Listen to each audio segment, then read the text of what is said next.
What is up, everyone? Welcome to another episode of the Nerdy Volume Podcast. In this episode, we're going to be chatting with Pete and Jason to talk about not only the game, but the mindset of the brains behind it all. And with that, sit back, relax, and turn it to 11.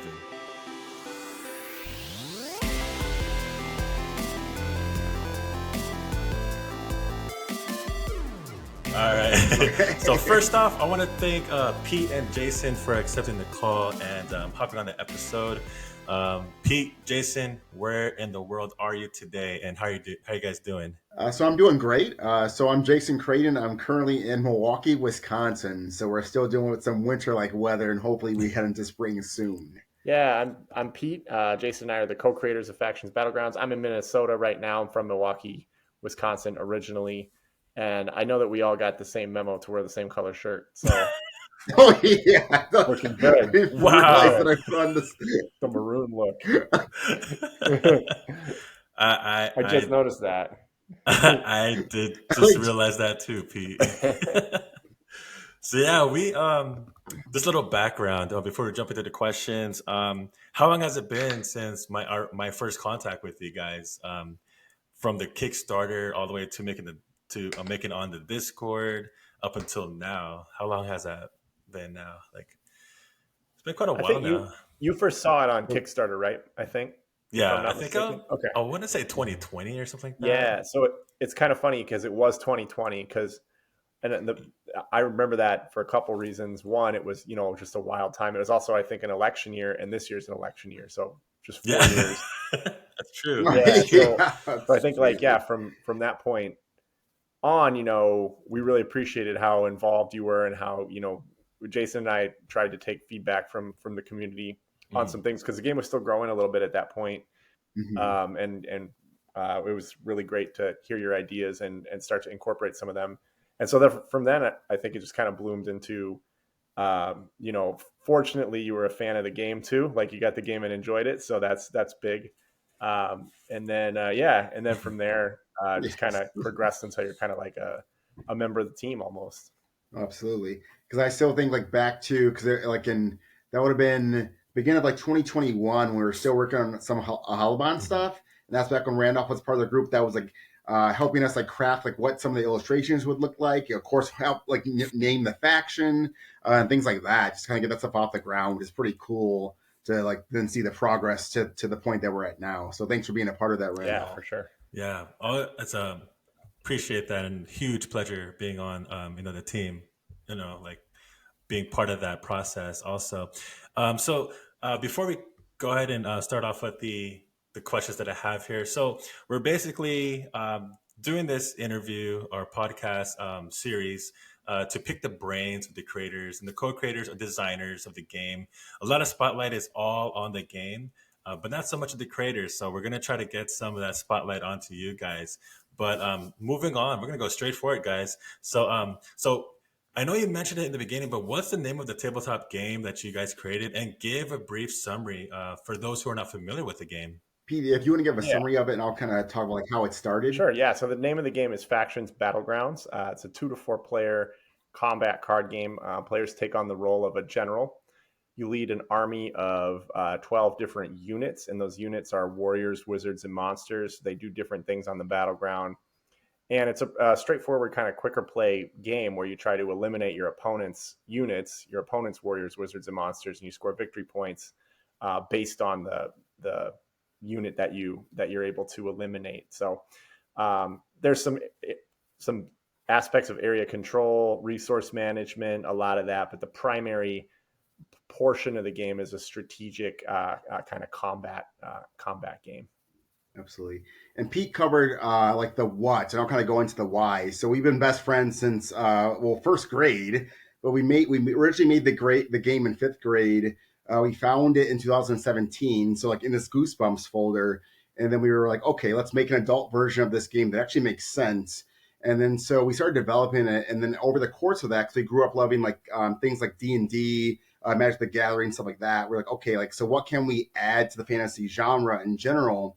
So then, like probably around 2018, we decided, okay, our focus should be on adding cultural elements that you don't see in the genre as much. So from whether that's the folklore, and also the visuals, weapons, gear, and then clothing and those elements. So different cultures from around the world, and that would influence the way that the factions play, and also the aesthetics of the factions too. And so that's one reason why we actually wanted to do this and kind of bring that super old game to life. Yeah, for sure. I'm digging it so far. I'm still playing it. Now, what would you guys consider this game to be as far as a genre? What genre would you guys consider it to be? I would say it fits into a tabletop strategy game. I mean, strategy would be the broadest Mm-hmm. definition of it. I've heard there's like dueling games or Mm-hmm. even a little bit like tactical games. You could call it, where basically you're strategically trying to figure out how to beat your opponent. So that would be, I guess, Mm-hmm. the broad sort of genres that I'd put it in. It's technically a card game as well. It uses cards instead of something like miniatures or anything like that. But one thing that maybe I'll describe, and Jason, you can jump in on this too a little bit, is that it's kind of defined a little bit by what it's not. It's not a deck builder Mm-hmm. game, and it's not a game that's based on any sort of chance. So you're not working with a deck of cards, even though there's cards in the game. You're actually using those cards as though they were your actual miniatures or something like that, instead of building a deck or drawing cards or having a hand or that sort of thing. No, absolutely. And Pete kind of like nailed that, like on the head. And so like we wanted to kind of create a game that was it's like in the board game industry, you would call it a skirmish game where they're like tight, short, like rounds of fighting and combat. So that way it's not like a long war game with a large setup, and things of that nature. So it's fairly like tight and short and clean. Yeah, it's got both elements for sure. It's got the card, the deck building, who you want to put in the battlefield, who do you want to omit from the battlefield, and then you got the Mm-hmm. terrain that you're building right from the beginning. It's like the what I call the game within the game in the very beginning, or the mini game as people Yeah. call Mm-hmm. it. Yes. So that's pretty cool. I really love those components and the elements that has. So for those who are listening and watching this YouTube video or episode, we've talked to Pete and Jason regarding the different factions. Leo and Iz were able to hop on and talk about the factions and whatnot. And speaking of factions, I think there's a new one by the name of, I'm gonna mess this up, but is it Vitawasi? Yeah. Close. It's Vitawaasi. Vitawaasi. All right. So Vitawaasi has been created, and so what makes this faction different from the others? Yeah, I guess I could talk about it from a gameplay perspective, and Jason could talk about it from a creative perspective. From a gameplay perspective, we had 9 factions originally, and we had some ideas for some other monsters. And Jason could dive into the lore behind it, but we needed something that sort of solidified our world as kind of being what's called Afrocentric as far as some of the mythology Mm-hmm. goes, and as far as some of the representation. That's the way that we want the game to be. But from a game design standpoint, we have a faction called Bazaria, which is undead that controls the battleground by using spells and using mana and using that sort of thing. Then the other spell casting factions are more aggressive, a little bit more kind of direct damage or area damage, or summoning big monsters, as opposed to something where you kind of use your spells to control the board. So we had a spell control one, but we didn't have anything that could really kind of play the long game, if you will, or control the board, that didn't really rely on spells very much. So that's kind of where Vitawaasi came in, is because we developed a mechanic that worked a lot like hunting or trapping, which ties into the lore that Jason developed, in which you could kind of force your opponent to not be able to go into certain areas of the board, or if they do, they'd take damage, which would be a detriment. And then they'd also have some units that have really good ranged abilities, so they could kind of control the board that way as well. So it was a good balance. They play a lot like a non-spell casting version of Bazaria. So they are a Mm-hmm. control-based long game faction. They have some abilities that hurt spell casting factions too. They use a lot of kind of dark horror monsters here and there, and yeah, I think I'm really pleased with how they turned out from a gameplay perspective. And so, like one of our goals when we create the factions is to be able to tie in as many like real world elements that would fit the world that we're trying to build. And so, when we were kind of going over like the design of the faction, one of our goals was to be able to incorporate like these real world elements from like the Sahara and savannas of Africa. And so, like again, whether that's the weapons that you would see, so the Mbele, which are these really cool like throwing like knives that they use, and also just incorporate like elements. So whether that's like the gear and the clothing from some of the oldest tribes in Africa, so from that era, which would be like the Himba tribe and also the Swahili tribe. Because in our world, like that's some of the oldest group of people that are indigenous to our world Gravitaris, and so to take those real world parallels and incorporate that into the faction visually was the goal, and not just the actual people, but then also the humanoids, so the monsters that show up in the game too. So that way, there's a sense of feeling really authentic to what we want it to be like in the world in the game. That's awesome. So it's Thank you. obviously another unique faction after the Mhm. nine. So that's the 10th one, right? We got the 10th Yep. faction. Awesome. Yes. So when playing the game, I was playing Vitawaasi. Did I get it? Yeah, I think I got it. Vitawaasi. Okay. All Yeah, you're right. good. Close, yeah. Man, I'll get it. I'll get it one day. So I was playing this faction, and a lot of different unique abilities were on the cards. Are we going to be seeing just those abilities only for that faction, or do you feel like other factions can use other abilities from this Vituasite faction? Yeah, so that they're actually going to be our final new faction that we create. So there's not going to be any new factions, but there are going to be some additional cards, a few additional cards that will join each faction in the coming years. But basically, there's not going to be too many new abilities or spells. So what each faction has kind of their strengths. There's some abilities that you'll see in a bunch of different factions, something like skirmish or natural toughness or spells like jolt, that sort of thing.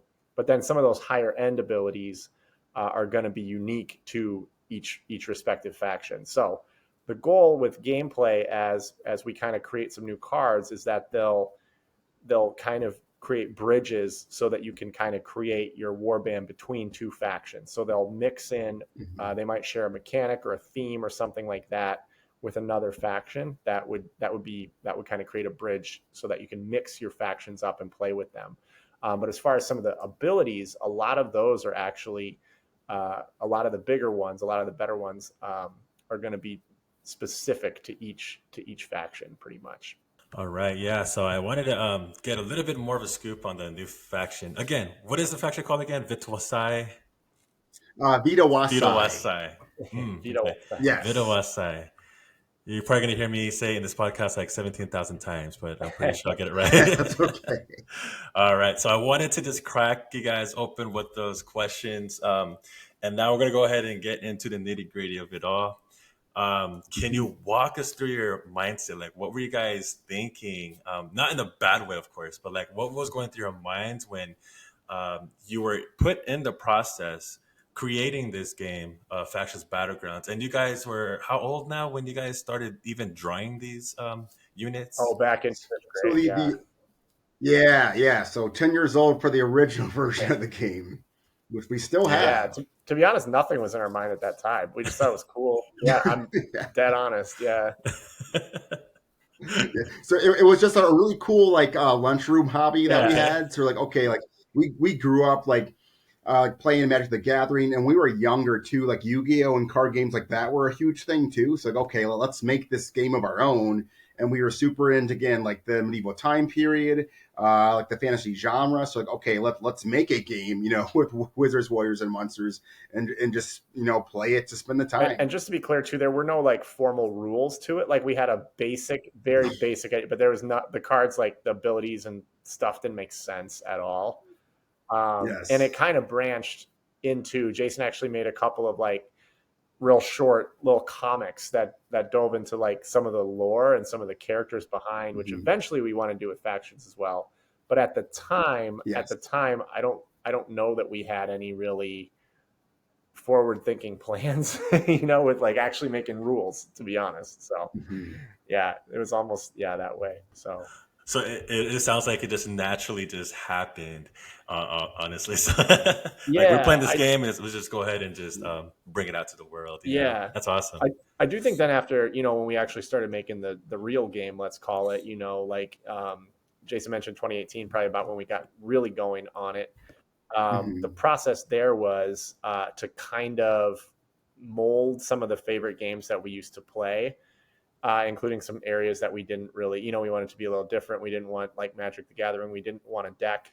We wanted to involve some sort of movement, and we wanted the gameplay to be relatively quick, and take out a lot of chance. We didn't want to have a ton of dice rolling over and over, that sort of thing. So we knew kind of the basic framework of it, and then we kind of got into it. And as far as what sort of units and what sort of monsters and what sort of cultures that we drew from, we noticed a sort of a little bit of a gap um, in representation, a big gap, I guess you could say. Mhm. And so, kind of still fitting in with that fantasy theme, we thought there is a huge area that will benefit not only the gaming community, but people who don't see themselves in the current world of fantasy gaming. Mhm. And that became our mission. And yeah, Jason can speak a lot more to that. No, I mean absolutely, and Pete's right. I think for us too, it was again finding the right balance so it could feel as authentic as possible, and that's why for us it was really important that we would have specific like regions that we're pulling from, and then find the cultural elements that would fit the world the best for what we want to establish. And I think that was the driving force behind it, so things didn't look too generic. And again, so that way it felt authentic to like the world that we want to build and the story that we eventually want to tell. And then like Pete did a great job of then finding, okay, like what monsters not only fit the geography and the environment, but then also that fit what we're trying to do culturally. So especially finding these really cool creatures from folklore they don't see in the genre as much. So it's kind of like making these old things new again, and then exposing the people in the fantasy genre so they can say like, oh, hey, this awesome bosom from Central Africa is this amazing type of vampire, but no one knows about it. Or I would just say no one knows, but less people know about it. And so again, to expose people to that so they can see how rich and varied and awesome the folklore from these cultures is. And I think that's a huge driving force behind what we're doing. And then I would say for the most part, each faction is like a blend where there might be one culture that dominates a lot of the aspects. So let's say, for example, like Parada, we have this one faction and it's designed with like elves and centaurs and fauns in mind, which of course, come from from Greek culture, but it has this West African base. So we have some folklore mythology from that. We also have a lot of the cultural elements, the weapon designs all come from that culture too. So that way, it like allows for us to have more variety within the factions themselves. So you don't need to stick to one strict culture as well. Yeah, it's kind of challenging at times when you are trying to come up with something original, but then at the same time you Mhm. want to incorporate something that's more realistic. And I think you kind of have both of those into this game. Um, so with that being said, what kind of I'm pretty sure you run into like difficulties. What other adversity or challenges during the whole process of creating this game, from the time you guys drew it to the time it got onto Kickstarter to the time it's on Mhm. the table? What kind of like just any kind of issues? What did you guys find as far as challenges or anything like that? Yeah, I would say. I Oh, go would ahead, say, Jason. Sorry. oh, go ahead, No, you Pete. go ahead. A huge thing is like the fact that we had to learn how to design a game in the Yeah, first place, because we both like to play card games and I played board games a little bit, but playing something and then designing something is completely yeah, different. And so there was this a steep learning curve for us. I would say too, just understanding how to make things clear for a player, how to get good feedback from players. Also, I would say too, how to create visuals, even from the illustrations that would represent what the card should do clearly. And I think that's something we all had to learn for the first time. You know, Pete can kind of get into some of the weeds of that because he designed, the mechanics and the rules and things too as well. But it was just it was a new learning experience for us, absolutely. yeah. I would say, yeah. Jason hit it right on the head as far as all that goes. The first time doing it for everything. So I would also say too, as we had an idea of the world that we wanted to build these factions in, and so as we as we built the game, the world slightly changed a little bit here and there. So a lot of mechanics, a lot of Hmm. monsters, they didn't necessarily fit what we were trying to accomplish anymore. So as we kind of refined and narrowed and determined exactly, we want to have 10 factions, we want to have it be a hot weather world, so no kind of cold weather things, Hmm. that sort of thing. We want it to be, we want there to be some monsters in each, but we want there to be kind of primary humans and other intelligent, sentient beings as some of the civilizations. As that was kind of growing and developing, it was really important for us to make sure that the game fit into that more than building a Absolutely. game first and then trying to jam the world into the game, if that makes Hmm. sense. So that was a lot of, so that's where outside of the mechanics and changing, that's where a lot of kind of the lore and just kind of elements of what actually the units are changed as we went. Yeah, definitely. And Jason brought up something very interesting, and I think it goes with everybody who is on both ends of designing and playing.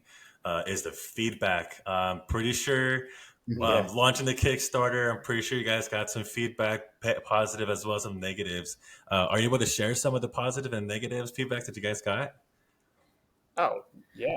I think. Oh, I would say in the initial design like phase, so before we even had a bunch of like finished like illustrated artwork, I think one thing that we learned too, because we went to these things called proto spiels in the Midwest, so where we could get like play tests with groups of people, and so I think one thing we learned right away is our game was like quite heavier than the audience we'd want it to be intended for, and so we had to like pare things back. Like the game was it was longer, it was slower, it more felt like a turn based type of game or like what we didn't want to as well. And so to make sure that it was as tight as possible and would hit the audience that we wanted to be intended for, I feel like we learned a lot of that from those early stages too, to kind of steer us in the right direction. Yeah. I think that was the big thing is hearing that. And you have, things that you really like about the game that you have to take away for the better of the game. That's Mm-hmm. really hard to do. So that's a harsh one. Uh, you know, there's people who, the other thing is that you're going to make a, if you're going to make a game or something that you really want to do, you can try to make it as appealing for as many different people as possible, which we tried to do. But at the end of the day, there's some people who just don't like this kind of game, and they'll let you know, Mm-hmm. like kind of no matter what, that this is not my game, this is not my thing, which is fine. So obviously, you can't please everybody, and I think that was a hard thing for me at first because you don't want to ever hear somebody say, I don't find this fun, or I Hmm. don't, it can hurt a little bit. So we heard a lot of that. Mm-hmm. But a lot of it, we also heard a lot of really good feedback too. People saying, I really like this aspect of it. I really like this. It's really cool, and that kind of outweighed the negative, which kind of helped us realize, we got to kind of see this to completion. So, Yeah, yeah, Mm-hmm. for sure. we've So heard it all. We've heard it all though. yeah, I Yes. want to elaborate that on that part, Pete. You said that you heard some negative comments, and you heard some positives. So the negative comments, you heard it all, obviously. And how did you guys kind of react to it, and initially, and second, what did you guys do? Like, did you apply their feedback onto your game, or did you just like dismiss it and just be like whatever? What did you guys do? Yeah. Well,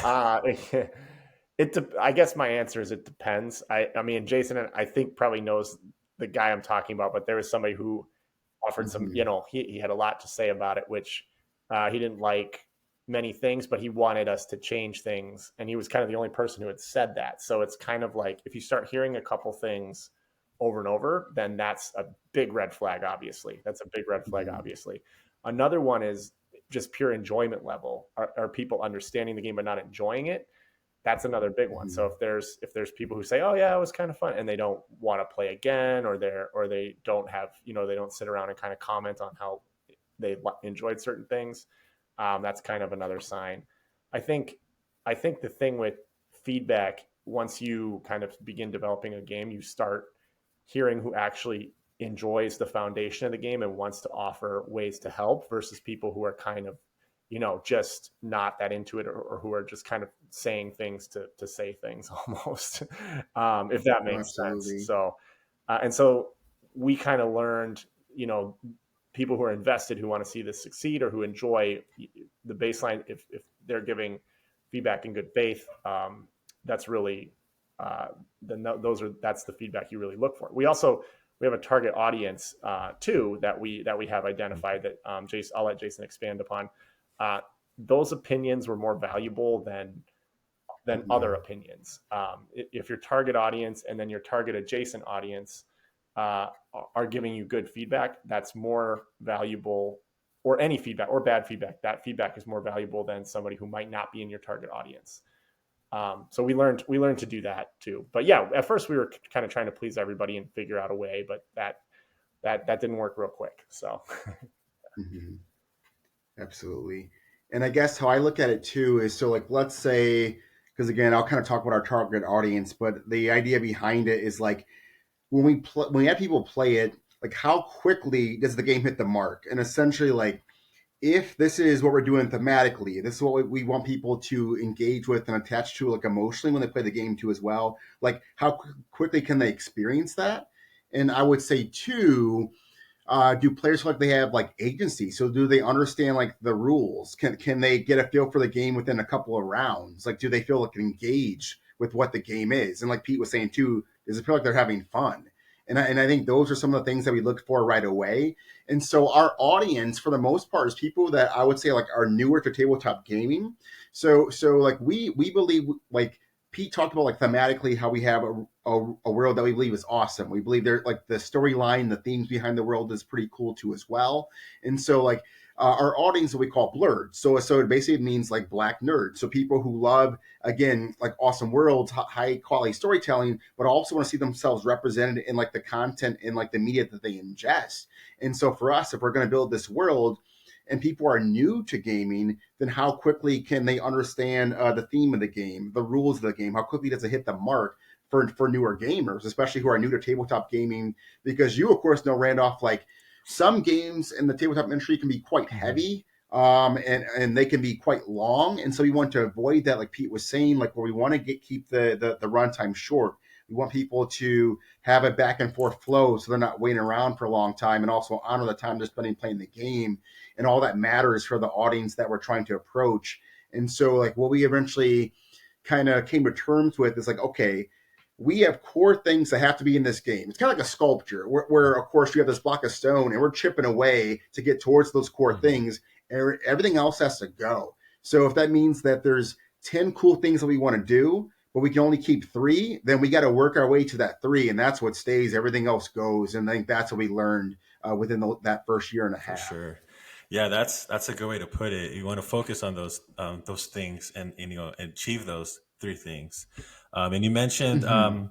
uh, in the beginning you mentioned Magic the Gathering. You mentioned D&D. Obviously, you guys live, breathe, Fascist Battlegrounds. We all know that. So, Yes. as a player I play War Machine. I didn't get into Warhammer a lot, but War Machine has where you have a time clock and you're playing this big old army, and the other person, my opponent, is just sitting there just waiting what I'm gonna do, just viewing it. Mm-hmm. And yes, like you said, it kind of turns off the attention span of the opponent. Whereas in Fascist Yes. Battlegrounds, you're like totally engaged because you got to pay attention to the ranking. You got to see if this fight is open. You got to Mm-hmm. make sure that the resource center is available for you, etc. So I know, like I said, you guys brought up Magic the Gathering. You brought up D&D. What other games are in your mind when you play Fascist Battlegrounds? Obviously you played it instead of but as okay. part of producing it. But what other games comes into your mind when you guys uh, processed or designed this game? Yeah, I would say for me, it's gonna sound kind of interesting, but like, so we also grew up playing like a lot of like 1v1 like fighting games. So we grew up playing like we played Mortal Kombat. Like we would play that at my house. We played a game called Soul Calibur Yes. 2. And so too, of course, Yeah. Randolph, like when you play a 1v1 like fighting game, there's a lot of back and forth. Hmm. There's a lot of give and take, but also both players have to be engaged, otherwise you're gonna lose. And I think we wanted kind of like that feel to it where you have to pay attention. like, you have to counter Hmm. an opponent's move, you have to parry, and then also you're going back on the attack and also setting up moves for like later in that round. And I think we wanted to kind of have that type of feel where, again, it is like a skirmish and a fight. It's not like this big war. And I guess that's kind of the feeling we were trying to incorporate. So definitely, fighting games again, like Mortal Kombat, Soul Calibur. I feel like was in my brain too when Pete was designing these things. Yeah, 100%. The I guess like they're trying to create like a, almost, if you think of like a video game, a fighting game, or even something that's like a real time strategy, kind of creating that element Mm-hmm. of real time combat, I guess you could say.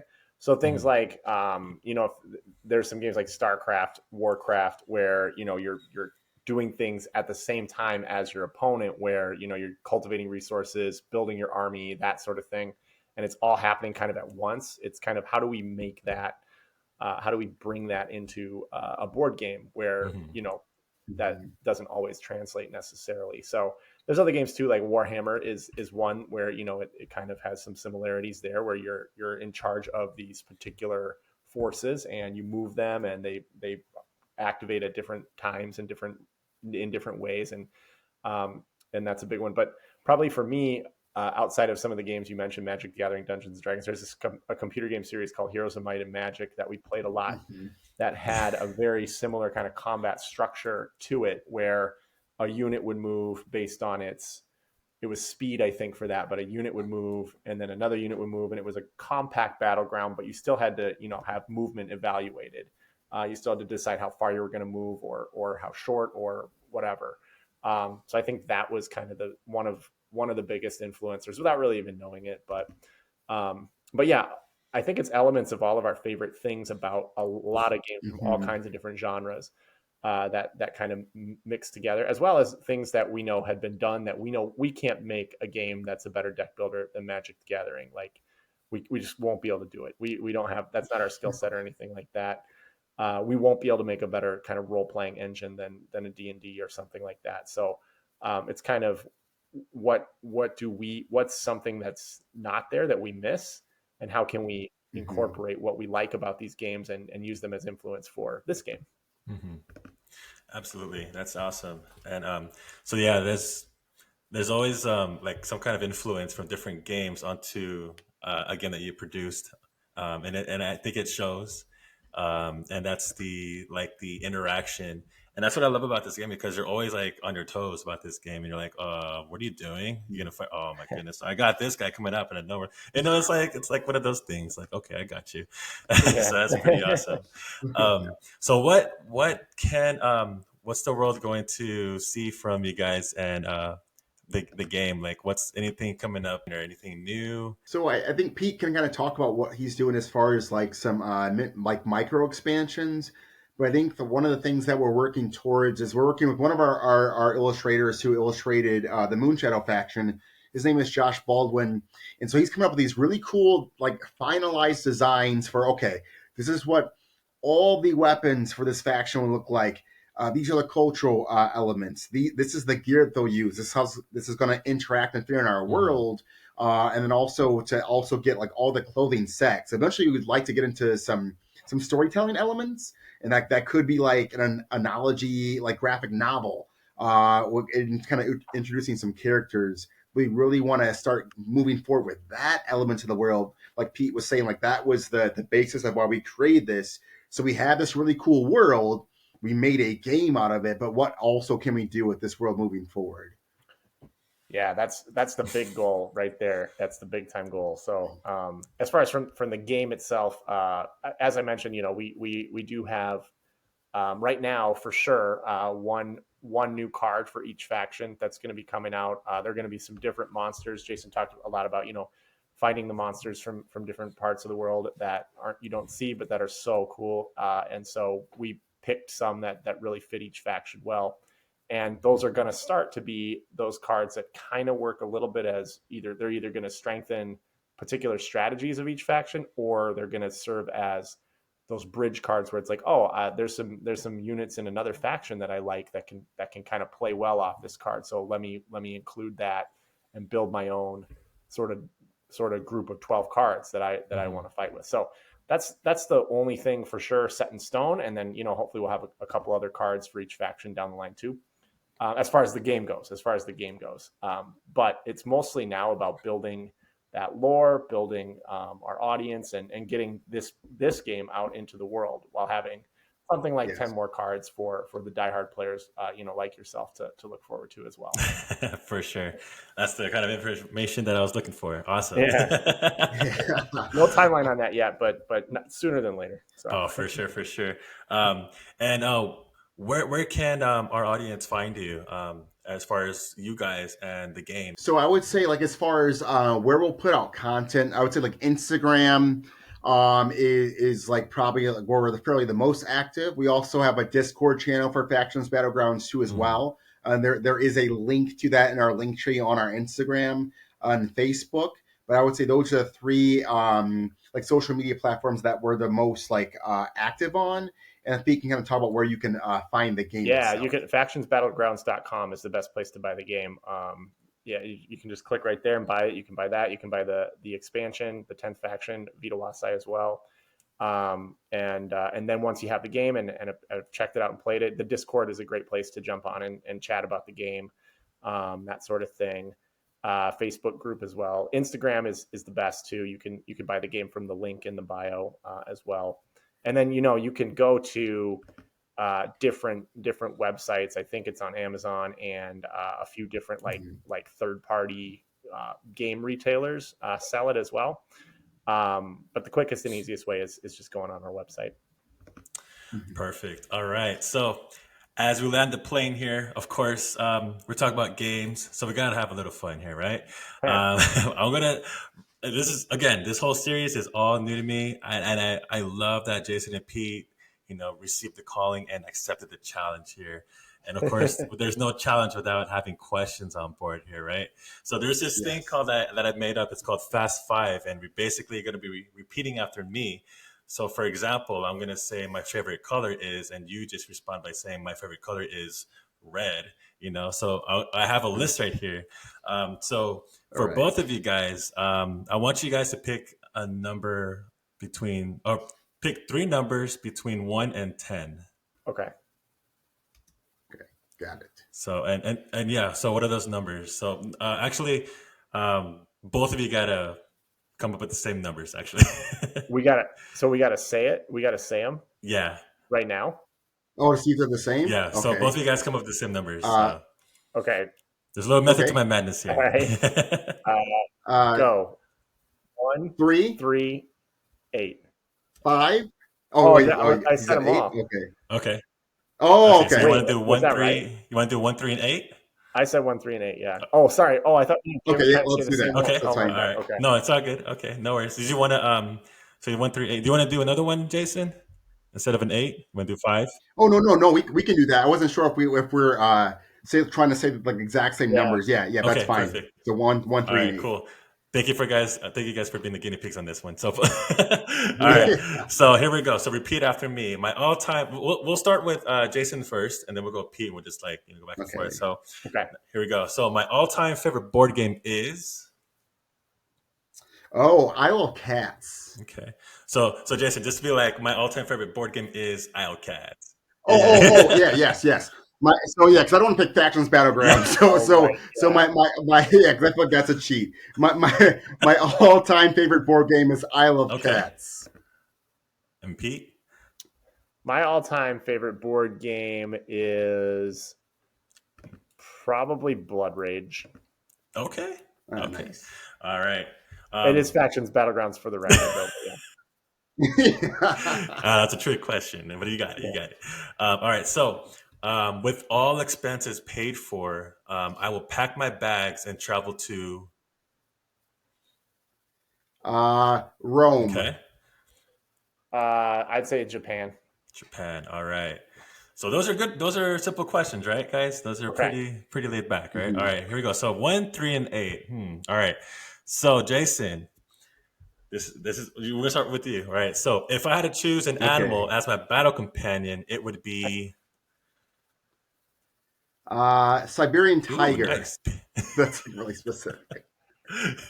That's a good one. Yeah. Yes. What do you? had to find a very large animal. This is fast and strong. So Yeah. and, yeah. Yes. All right. What do you got, Pete?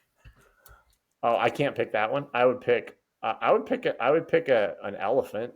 Okay. Or no, I pick a hippo. Yeah. I pick a hippo. That's a good I pick a one. hippo because Hippo. Oh, Okay. yeah, that's better. Yeah, That's angry, better. Yeah.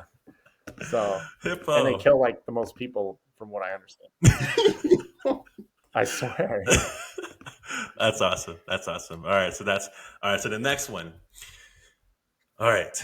Again, Jason. So if I could choose one song to play every single time I walk into a room, it would be what? I think I would go like My Girl Temptations. Okay. So we're quite sure. I like a lot of like Yeah. old like 60s, 70s music. It's I see. I'd pick Taylor Swift, Trouble. 'Cause Oh, I'm man. trouble when you walk in. nice. Literally. Here comes Literally, Pete. Here yeah. comes trouble when he walks in. There we go. Exactly. Nice. Let them know. Yeah. All right. Last one here. Last one. If I could eat one food or dish the rest of my life, it would be what? I think I'd go with sushi. Fair. I would That's go. I awesome. would just go with pizza. Like it's simple. Yeah, It's simple. That's awesome. pretty standard. That's a good pick. I should have said Yeah, that. pizza always safe. Pizza's always Sushi. safe. Yeah, I was Yeah. actually going to say that, but you took it. So No, it's okay. Just sushi and pizza. There we go. boom.